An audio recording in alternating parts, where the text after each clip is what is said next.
ময়নাগুড়ি থেকে 3 ছাত্রী নিখোঁজ হওয়ার ঘটনায় ময়নাগুড়ি থানার আইসি সুবল ঘোষের প্রচেষ্টায় 3 ছাত্রীকে উদ্ধার করা হলো হাওড়া স্টেশন থেকে। সূত্র মারফত খবর, এদিন হাওড়া স্টেশন থেকে 3 ছাত্রীকে উদ্ধার করে তাদের আত্মীয়র হাতে তুলে দেওয়া হয়েছে। কিভাবে ওই ছাত্রীরা হাওড়া স্টেশনে পৌঁছালো সে ব্যাপারে ময়নাগুড়ি থানার পুলিশ তদন্ত করছে।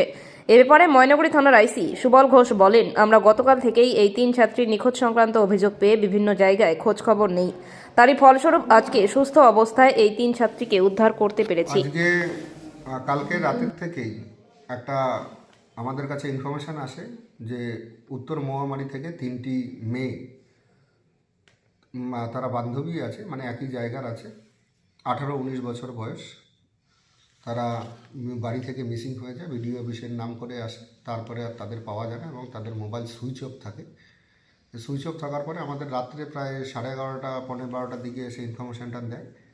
এরপরেই আমাদের সমস্ত টিম, অফিসাররা এবং সবাই এটার পেছনে আমরা উদ্ধার করার জন্য চেষ্টা চালাই এবং কালকে থেকেই এবং আজকে পর্যন্ত বিভিন্ন জায়গায় আমরা বিভিন্ন থানায় এবং রেলের জিআরপি, আরপিএফ এবং রেলের কিছু স্টাফ যারা আছেন তাদের সঙ্গে কন্ট্যাক্ট করি এবং তাদের সঙ্গে এই মিসিংয়ের ইনফরমেশানটা শেয়ার করি। আলটিমেটলি সবার আমরা আমাদের অফিসাররা প্রচণ্ড চেষ্টা করে 3টি মেয়েকেই আমরা উদ্ধার করতে পেরেছি হাওড়া স্টেশন থেকে।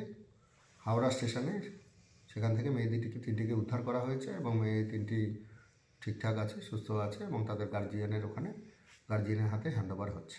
মানে কি কারণে ওরা গেল এরকম কিছু হ্যাঁ, এখন পর্যন্ত মেয়েগুলোকে আমরা উদ্ধার করেছি। জিজ্ঞাসাবাদ আমরা ওইভাবে করে উঠতে পারিনি, আমরা জিজ্ঞাসাবাদ করব।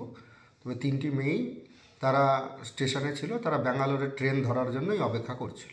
ঠিক আছে।